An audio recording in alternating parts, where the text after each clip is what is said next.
श्रीमद्वाल्मीकीय रामायणे किष्किन्धाकाण्डम् अथ प्रथमः सर्गः। सताम् पुष्करिणीम् गत्वा पद्मोत्पलझषाकुलाम् रामः सौमित्रिसहितो विललापाकुलेन्द्रियः। तत्र दृष्ट्वैव ताम् हर्षादिन्द्रियाणि च कम्पिरे। सकामवशमापन्नः सौमित्रिमिदमब्रवीत्। सौमित्रे शोभते पम्पा वैदूर्यविमलोदका। फुल्लपद्मोत्पलवती शोभिता विविधैर्द्रुमैः। सौमित्रे पश्य पम्पायाः काननम् शुभदर्शनम्। यत्र राजन्ति शैलावा द्रुमाः सशिखरा इव। माम् तु शोकाभिसन्तप्तमाधयः पीडयन्ति वै। भरतस्य च दुःखेन वैदेह्याहरणेन च। शोकार्तस्यापि मे पम्पा शोभते चित्रकानना। व्यवकीर्णा बहुविधैः पैः शीतोदका शिवा। नलिनैरपि सञ्छन्ना ह्यत्यर्थशुभदर्शना। सर्पव्यालानुचरिता मृगद्विजसमाकुला। अधिकम् प्रविभात्येतन्नीलपीतम् तुषाद्वलम्। द्रुमाणाम् विविधैः पुष्पैः परिस्तोमैरिवार्पितम्। पुष्पभारसमृद्धानि शिखराणि समन्ततः। लताभिः पुष्पिताग्राभिरुपगूढानि सर्वतः। सुखानिलोऽयम् सौमित्रे कालः प्रचुरमन्मथः। गन्धवान् सुरभिर्मासो जातपुष्पफलद्रुमः। पश्य रूपाणि सौमित्रे वनानाम् पुष्पशालिनाम्। सृजताम् पुष्पवर्षाणि वर्षम् तोयमुचामिव। प्रस्तरेषु च रम्येषु विविधाः काननद्रुमाः। वायुवेगप्रचलिताः पुष्पैरवकिरन्तिकाम्। पतितैः पतमानैश्च पादपस्थैश्च मारुतः। कुसुमैः पश्य सौमित्रे क्रीडतीव समन्ततः। विक्षिपन् विविधाः शाखा नगानाम् कुमुदोत्कटाः। मारुतश्चलितस्थानैः षट्पदैरनुगीयते। मत्तकोकिलसन्नादैर्नर्तयन्निव पादपान्। शैलकन्दरनिष्क्रान्तः प्रगीत इव चानिलः। तेन विक्षिपतात्यर्थम् पवनेन समन्ततः। अमीसंसक्तशाखाग्राग्रथिता इव पादपाः। स एव सुखसंस्पर्शो वाति चन्दनशीतलः। गन्धमभ्यवहन् पुण्यम् श्रमापनयनोऽनिलः। अमीपवनविक्षिप्ता विनदन्तीव पादपाः। षट्पदैरणुकूजद्भिर्वनेषु मधुगन्धिषु। गिरिप्रस्थेषु रम्येषु पुष्पवद्भिर्मनोरमैः। संसक्तशिखराः शैला विराजन्ति महाद्रुमैः। पुष्पसञ्छन्नशिखरा मारुतोत्क्षेपचञ्चलाः। अमीमधुकरोत्तंसाः प्रगीता इव पादपाः। सुपुष्पितांस्तु पश्यैतान् कर्णिकारान् समन्ततः। हाटकप्रतिसञ्छन्नान् नरान् पीताम्बरानिव। अयम् वसन्तः सौमित्रे नानाविहगनादितः। सीतया विप्रहीणस्य शोकसन्दीपनो मम। माम् हि शोकसमाक्रान्तम् सन्तापयति मन्मथः। हृष्टम् प्रवदमानश्च समाह्वयति कोकिलः। एष दात्यूहको हृष्टो रम्ये माम् वननिर्झरे। प्रणदन्मन्मथाविष्टम् शोचयिष्यति लक्ष्मण। श्रुत्वैतस्य पुरा शब्दमाश्रमस्था मम प्रिया। मामाहूय प्रमुदिताः परमम् प्रत्यनन्दत। एवम् विचित्राः पतगा नानारावविराविणः। वृक्षगुल्मलताः पश्य सम्पतन्ति समन्ततः। विमिश्रा विहगाः पुम्भिरात्मव्यूहाभिनन्दिताः। भृङ्गराजप्रमुदिताः सौमित्रे मधुरस्वराः। अस्याः कूले प्रमुदिताः सङ्घशशकुनास्त्विह। दात्यो हरति विक्रन्दैः पुंस्कोकिलरुतैरपि। स्वनन्ति पादपाश्चेमे ममानङ्गप्रदीपकाः। अशोकस्तबकाङ्गारः षट्पदस्वननिस्वनः।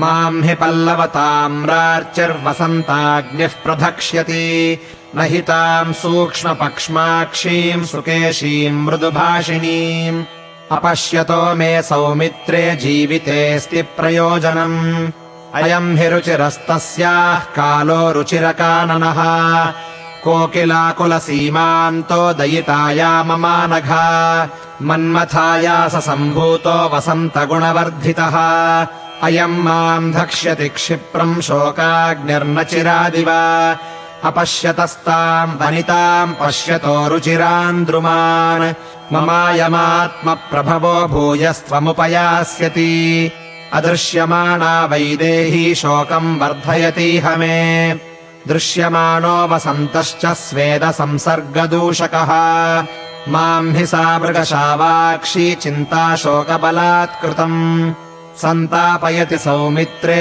क्रूरश्चैत्रवनानिलः अमीमयूराः शोभन्ते प्रनृत्यन्तस्ततस्ततः स्वैः पक्षैः पवनोद्धूतैर्गवाक्षैः स्फाटिकैरिव शिखिनीभिः परिवृतास्त एते मदमूर्च्छिताः मन्मथाभिपरीतस्य मम मन्मथवर्धनाः पश्य लक्ष्मण नृत्यन्तम् मयूरमुपनृत्यति शिखिनी मन्मथार्तैषा भर्तारम् गिरिसानुनी तामेव मनसा रामाम् मयूरोऽप्यनुधावति वितत्यरुचिरौ पक्षौ ऋतैरुपहसन्निव मयूरस्य वने नूनम् रक्षसा न हृता प्रिया तस्मान्नृत्यति रम्येषु वनेषु सह कान्तया मम त्वयम् विना वासः पुष्पमासेषु दुःसहः पश्य लक्ष्मण सम्रागस्तिर्यज्ञो निगतेष्वपि यदेषा शिखिनी कामात् भर्तारमभिवर्तते ममाप्येवम् विशालाक्षी जानकी जातसम्भ्रमा मदनेनाभिवर्तेत यदि नापहृता भवेत् पश्य लक्ष्मण पुष्पाणि निष्फलानि भवन्ति मे पुष्पभारसमृद्धानाम् वनानाम् शिशिरात्यये रुचिराण्यपि पुष्पाणि पादपानामतिश्रिया निष्फलानि महीम् यान्ति समम् मधुकरोत्करैः नदन्ति कामम् शकुनामुदिताः सङ्घषः कलम् आह्वयन्त इवान्योन्यम् कामोन्मादकरा मम वसन्तो यदि तत्रापि यत्र मे वसति प्रिया नूनम् परवशा सीता सापि शोचत्यहम् यथा नूनम् न तु वसन्तस्तम् देशम् स्पृशति यत्र सा कथम् ह्यसितपद्माक्षी वर्तयेत् सा मया विना अथवा वर्तते तत्र वसन्तो यत्र मे प्रिया किम् करिष्यति शुश्रोणी सा तु निर्भर्त्सिता परैः श्यामा पद्मपलाशाक्षी मृदुभाषा च मे प्रिया नूनम् वसन्तमासाद्य परित्यक्ष्यति जीवितम् दृढम् हि हृदये बुद्धिर्मम सम्परिवर्तते नालम् वर्तयितुम् सीता साध्वी मद्विरहम् गता मयि भावो हि वैदेह्यास्तत्त्वतो विनिवेशितः ममापि भावः सीतायाम् सर्वथा विनिवेशितः एष पुष्पवहो वायुः सुखस्पर्शो हिमावहः ताम् विचिन्तयतः कान्ताम् पावकप्रतिमो मम सदा सुखमहम् मन्येयम् पुरा सह सीतया मारुतः स विना सीताम् शोकसञ्जननो मम ताम् विनाथ विहङ्गोऽसौ पक्षी प्रणलितस्तदा वायसः पादपगतः प्रहृष्टमभिकूजति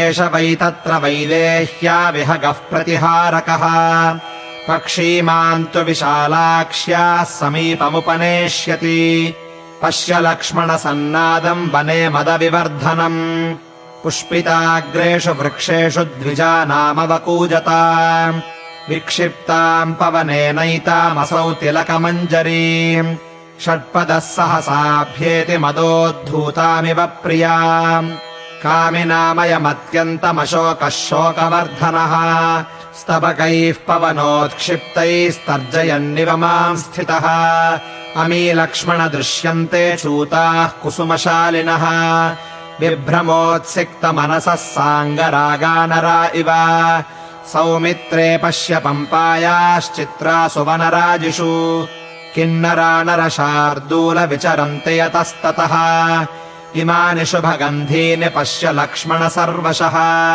नलिनानि प्रकाशन्ते जले तरुणसूर्यवत् एषा प्रसन्नसलिला पद्मनीलोत्पलायुता हंसकारण्डवाकीर्णा पम्पा सौगन्धिकायुता जले तरुणसूर्याभैः षट्पदाहतकेसरैः पङ्कजैः शोभते पम्पा समन्तादभिसंवृता चक्रवाकयुता नित्यम् चित्रप्रस्थवनान्तरा मातङ्गमृगयूथैश्च शोभते सलिलार्थिभिः पवनाहतवेगाभिरूर्मिभिर्विमलेऽम्भसि पङ्कजानि विराजन्ते ताड्यमानानि लक्ष्मण पद्मपत्रविशालाक्षीम् सततम् प्रियपङ्कजाम् अपश्यतो मे वैदेहीम् जीवितम् नाभिरोचते अहो कामस्य वामत्वम् योगतामपि दुर्लभाम् स्मारयिष्यति कल्याणीम् कल्याणतरवादिनीम्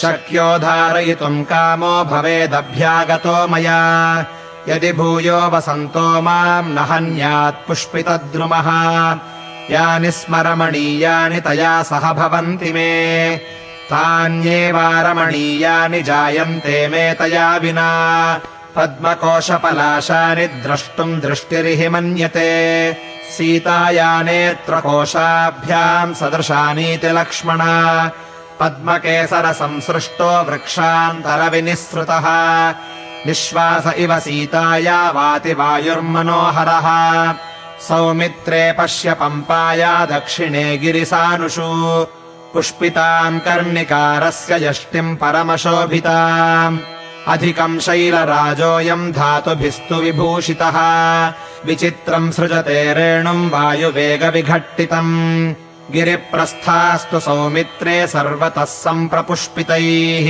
निष्पत्रैः सर्वतो रम्यैः प्रदीप्ता इव किंशुकैः पम्पातीररुहाश्चेमे संसिक्ता मधुगन्धिनः मालती मल्लिका पद्मकरवीराश्च पुष्पिताः केतक्यस्सिन्दुवाराश्च वासन्त्यश्च सुपुष्पिताः माधव्यो गन्धपूर्णाश्च कुन्दगुल्माश्च सर्वशः चिरिबिल्वा मधुकाश्च मञ्जुलावकुलास्तथा चम्पकास्तिलकाश्चैव नागवृक्षाश्च पुष्पिताः पद्मकाश्चैव शोभन्ते नीलाशोकाश्च पुष्पिताः लोध्राश्च गिरिपृष्ठेषु सिंहकेसरपिञ्जराः अङ्कोलाश्च कुरण्टाश्च चूर्णकाः पारिभद्रकाः चूताः पाटलयश्चापि कोविदाराश्च पुष्पिताः मुचुकुन्दार्जुनाश्चैव दृश्यन्ते गिरिसानुषु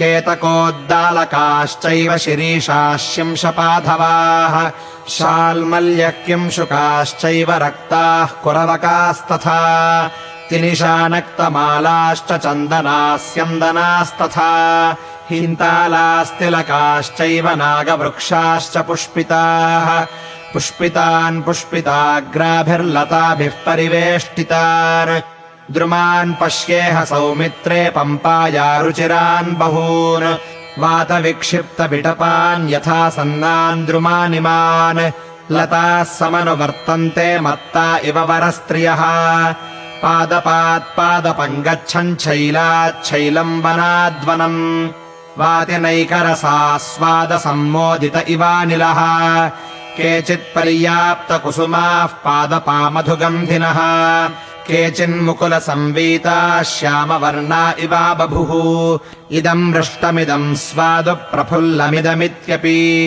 रागरक्तो मधुकरः कुसुमेष्वेव लीयते निलीय पुनरुत्पत्य सहसान्यत्र गच्छति मधुलुब्धो मधुकरः पम्पातीरद्रुमेष्वसौ इयम् कुसुमसङ्घातैरुपस्तीर्णा सुखाकृता स्वयम् निपतितैर्भूमिः शयनप्रस्तरैरिव विविधा विविधैः पुष्पैस्तैरेव नगसानुषु विस्तीर्णाः पीतरक्ताभाः सौमित्रे प्रस्तराः कृताः हिमान्ते पश्य सौमित्रे वृक्षाणाम् पुष्पसम्भवम् पुष्पमासे हि तरवः सङ्घर्षादिव पुष्पिताः आह्वयन्त इवान्योन्यम् नगाः षट्पदनादिताः कुसुमोत्तंसविटपाः शोभन्ते बहुलक्ष्मणा एष कारण्डवः पक्षी विगाह्य सलिलम् शुभम् रमते कान्तया सार्धम् काममुद्दीपयन्निव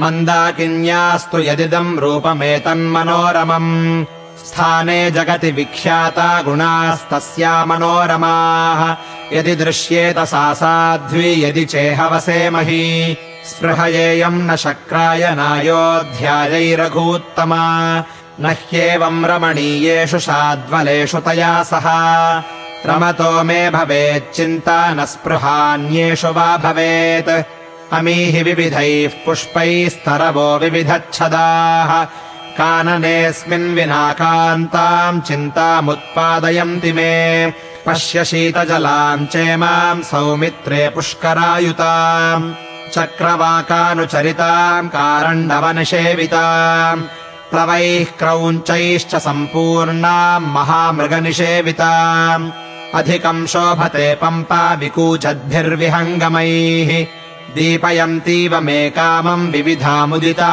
द्विजाः श्यामाम् चन्द्रमुखीम् स्मृत्वा प्रियाम् पद्मनिभेक्षणाम् पश्य सानुषु चित्रेषु मृगीभिः सहितान् मृगान् माम् पुनर्मृगशावाक्ष्या वैदेह्या विरहीकृतम् व्यथयन्तीव मे चित्तम् सञ्चरन्तस्ततस्ततः अस्मिन् सानुनिरम्ये हि मत्तद्विजगणाकुले पश्येयम् यदि ताम् कान्ताम् ततः स्वस्ति भवेन्मम जीवेयम् खलु सौमित्रे मया सह सुमध्यमा सेवेत यदि वैदेही पम्पायाः पवनम् शुभम् पद्मसौगन्धिकवहम् शिवम् शोकविनाशनम् धन्या लक्ष्मणसेवन्ते पम्पायावनमारुतम् श्यामा पद्मपलाशाक्षी प्रिया विरहिता मया कथम् धारयति प्राणान् विवशा जनकात्मजा किम् नु वक्ष्यामि धर्मज्ञम् राजानम् सत्यवादिनम्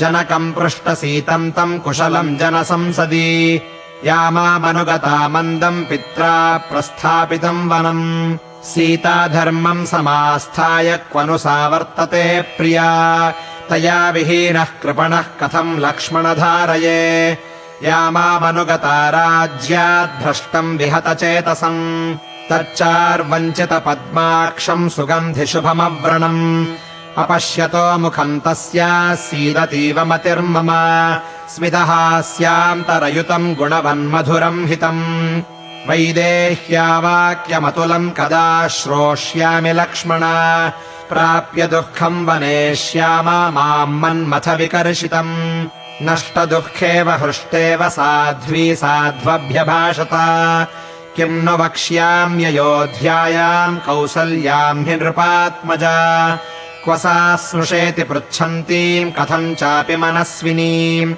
गच्छ लक्ष्मण पश्य त्वम् भरतम् भ्रातृवत्सलम् न ह्यहम् जीवितुम् शक्तस्तामृते जनकात्मजा इति रामम् महात्मानम् विलपन्तमनाथवत् उवाच लक्ष्मणो भ्राता वचनम् युक्तमव्ययम् संस्तम्भ राम भद्रन्ते माशुचः पुरुषोत्तमा नेदृशानाम् मतिर्मन्दा भवत्यकलुषात्मनाम् स्मृत्वा वियोगजम् दुःखम् त्यज स्नेहम् प्रिये जने अतिस्नेहपरिष्वङ्गाद्वर्तिराद्रापि दह्यते यदि गच्छति पातालम् ततोऽभ्यधिकमेव वा सर्वथा रावणस्तात न भविष्यति राघव प्रवृत्तिर्लभ्यताम् तावत् तस्य पापस्य रक्षसः ततो हास्यति वा सीताम् निधनम् वा गमिष्यति यदि याति दितेर्गर्भम् रावणम् सह सीतया तत्राप्येनम् हनिष्यामि न चेद्दास्यति मैथिलीम् स्वास्थ्यम् भद्रम् भजस्वार्य त्यज्यताम् कृपणामतिः अर्थो हि नष्टकार्यार्थैरयत्नेनाधिगम्यते उत्साहो बलवानार्य नास्त्युत्साहात् परम् बलम् सोत्साहस्य हि लोकेषु न किञ्चिदपि दुर्लभम् उत्साहवन्तः पुरुषा नावसीदन्ति कर्मसु उत्साहमात्रमाश्रित्य प्रतिलप्स्याम जानकीम् त्यजताम् कामवृत्तत्वम् शोकम् सन्न्यस्य पृष्ठतः महात्मानम् कृतात्मानमात्मानम् नावबुध्यसे एवम् सम्बोधितस्तेन शोकोपहतचेतनः त्यज्य शोकम् च मोहम् च रामो धैर्यमुपागमत् सोऽभ्यतिक्रामदव्यग्रस्तामचिन्त्य पराक्रमः रामः पम्पाम् सुरुचिराम् रम्याम् पारिप्लवद्रुमाम् निरीक्षमाणः सहसा महात्मा सर्वम् वनम् निर्झरकन्दरम् च उद्विग्नचेताः सह लक्ष्मणेन विचार्य दुःखोपहतः प्रतस्थे तम् मत्तमातङ्गविलासगामी गच्छन्तमव्यग्रमना महात्मा स लक्ष्मणो राघवमिष्टचेष्टो ररक्ष धर्मेण बलेन चैव तावृष्यमूकस्य समीपचारी चरम् ददर्शाद्भुतदर्शनीयौ शाखामृगाणामधिपस्तरस्वी वितत्रसेनैव विचेष्टचेष्टा सतौ महात्मा गजमन्दगामी शाखामृगस्तत्र चरंश्चरन्तौ दृष्ट्वा विषादम् परमम् जगाम चिन्तापरीतो भयभारभग्नः तमाश्रमम् पुण्यसुखम् शरण्यम् सदैव शाखामृगसेवितान्तम् त्रस्ताश्च दृष्ट्वा हरयोऽभिजग्मुर्महौजसौ राघवलक्ष्मणौ तौ इत्यार्षे श्रीमद् रामायणे वाल्मीकीये आदिकाव्ये किष्किन्धाकाण्डे प्रथमः सर्गः।